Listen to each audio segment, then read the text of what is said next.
akhir pekan kemarin menyebabkan banjir besar di beberapa daerah, terutama di Kabupaten 50 Kota Sumatera Barat serta Kabupaten Langkat Sumatera Utara.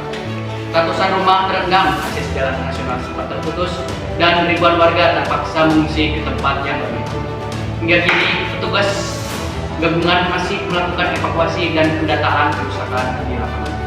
Untuk mengetahui kondisi terkini, kita akan terhubung dengan reporter kami, Muhammad Ibnu, yang berada langsung di lokasi banjir. Situasinya, Muhammad Ibnu. Situasi di lokasi banjir masih cukup memprihatinkan. Saat ini saya berada di Jorong Pata Tinggi, Kecamatan Pangkalan, Kabupaten 50 Kota, salah satu daerah yang terdampak paling parah. Air masih mengenang setinggi 80 cm hingga 1,2 meter, merendam pemukiman dan beberapa fasilitas umum seperti sekolah serta puskesmas. Menurut data sementara dari BPDB, lebih dari 1.200 warga telah dievakuasi ke 6 titik pengungsian yang disiapkan pemerintah daerah. Petugas gabungan dari BPDB, TNI, Polri, dan relawan masih terus bekerja mengevakuasi warga lanjut usia, anak-anak, serta beberapa warga yang sakit. Sementara itu, hujan dengan intensitas ringan masih turun, sehingga masyarakat diimbau tetap waspada terhadap potensi banjir susulan. Sejumlah warga yang saya temui mengaku tidak sempat menyelamatkan barang-barang mereka karena air naik dengan cepat, sekitar pukul 3 dini hari tadi. Selain itu, aliran listrik di beberapa wilayah terpaksa diputus sementara untuk menghindari resiko konsleting. Hingga kini, pemerintah daerah telah menerapkan status tanggap darurat selama 7 hari ke depan, sambil memfokuskan bantuan logistik berupa makanan siap saji, selimut, obat-obatan untuk para pengungsi. Demikian laporan langsung dari saya di Kabupaten 50 Kota Sumatera Barat. Kembali kepada studio Rida Ramdhani. Terima kasih Muhammad Ibnu yang sudah menyampaikan informasi. Kita lanjut kepada Anida Amalia Putri yang berada di Kabupaten Langkat, Sumatera Utara. Ramdhani, saya melaporkan dari Kecamatan Stabat, Kabupaten Langkat, Sumatera Utara yang sejak dini hari tadi juga dilanda banjir akibat hujan deras berkepanjangan serta meluapnya Sungai Batar Serangan. Air dengan ketinggian antara 70 cm hingga lebih dari 1 meter masih mengenangi sejumlah kawasan permukiman.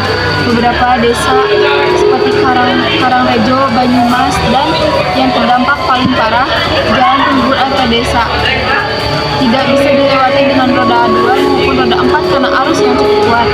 Menurut BPBD Langkat, sedikitnya 900 warga telah dievakuasi ke 4 lokasi pengungsian sementara.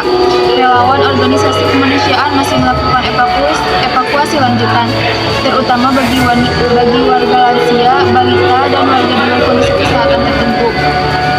Beberapa warga yang saya temui mengatakan air mulai naik cepat sekitar pukul 2 dini hari sehingga mereka hanya sempat membawa dokumen penting serta pakaian seadanya. Sejumlah sekolah dasar, rumah ibadah, serta lahan pertanian warga juga mengalami kerusakan akibat terendam banjir. Saat ini petugas PLN telah memutus aliran listrik di beberapa titik untuk mencegah korsleting. Sementara itu, tim kesehatan dari puskesmas setempat membuka pos layanan untuk warga yang mulai mengeluh demam dan iritasi kulit. Pemerintah Kabupaten Langkat telah menetapkan status siaga darurat dan mulai menyalurkan bantuan berupa makanan siap saji, tikar, dan tenda darurat, dan air bersih. Warga diimbau tetap waspada mengingat cuaca di wilayah ini masih berpotensi hujan hingga malam nanti. Demikian laporan saya dari Kabupaten Langkat, Sumatera Utara. Kembali ke Rida Ramdhani. Demikian rangkaian informasi mengenai banjir yang melanda beberapa wilayah. Kami mengimbau masyarakat yang berada di daerah rawan bencana tetap waspada dan mengikuti arahan dari BPBD.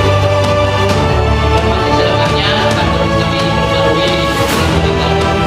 Saya Rida Ramdhani beserta seluruh tim yang bertugas pamit undur diri. Terima kasih atas perhatian Anda dan sampai jumpa lagi.